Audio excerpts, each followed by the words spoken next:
Сәлем достар, қалдарыңыз қалай? Бүгін біз сіздермен балықтың пайдасы мен зиянды жақтарын айтатын боламыз. Алдымен бастамас бұрын каналға тіркеліп, лайк басып, қоңырауша белгісін басуды ұмытпаңыздар. Балық көптеген адамдардың ең сүйікті тағамдарының бірі.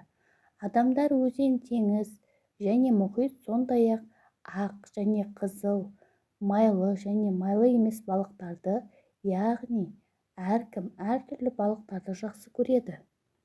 Адамдар оны кез келген түрінде жей береді, және ол қайнатылған, немесе қуырылған, уланған, көмбештелген, тұздалған, маринадталған, ысталған, тіпті шикі балық болсын, өзінің ерекше дәміне байланысты кез келген адамның көңілінен шығып, тәбетін ашады.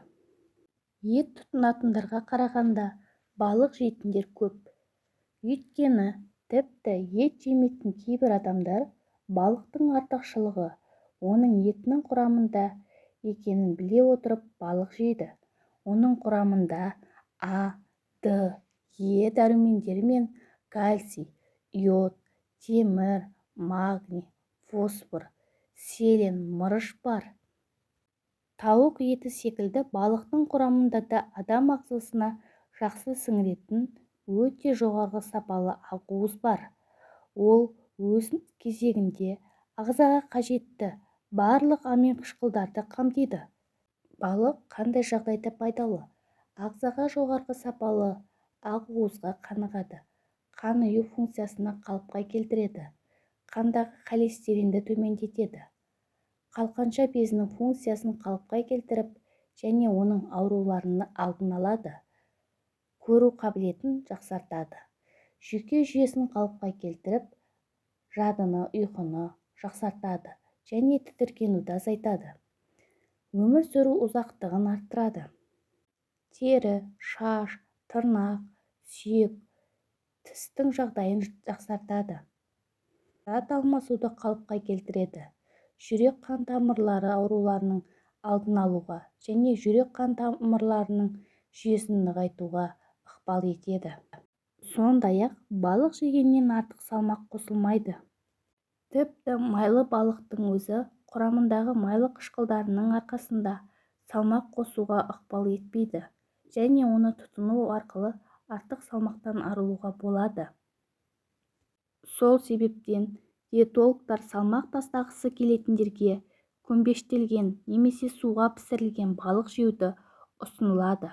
Балықтың зиянды жақтарын айтатын болсақ, балық бірнеше аспектілердің әсерінен зиян болуы мүмкін.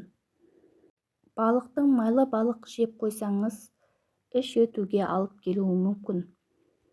Егер майлы балық жеп қойсаңыз, іш өтуге алып келеді және ішектің ауруын туғызуы мүмкін. Егер балық паразит жұқтырса, балық көп жағдайда адам ағзасындағы құрттардың немесе басқа да құрттардың пайда болуына себепші болады. Сондықтан оны шикіде емес, пісіріп жеген жақсы. Егер балық дұрыс сақталмаған болса, балық тез бұзылатын өнім. Ол арнайы сақтау талаптарын талап етеді.